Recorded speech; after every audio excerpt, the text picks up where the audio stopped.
The question is, what will make you happy?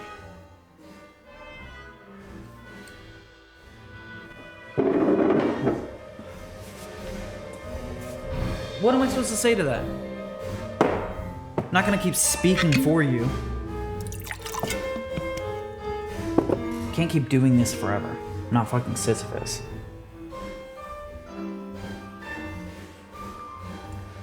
I've already done this too many times. And no matter what I do, you're never going to be happy. Okay, give me an example then. Give me an example of a time that you were happy. Like truly fucking happy. Don't roll your eyes at me! God, what is wrong with you? Why are you like this?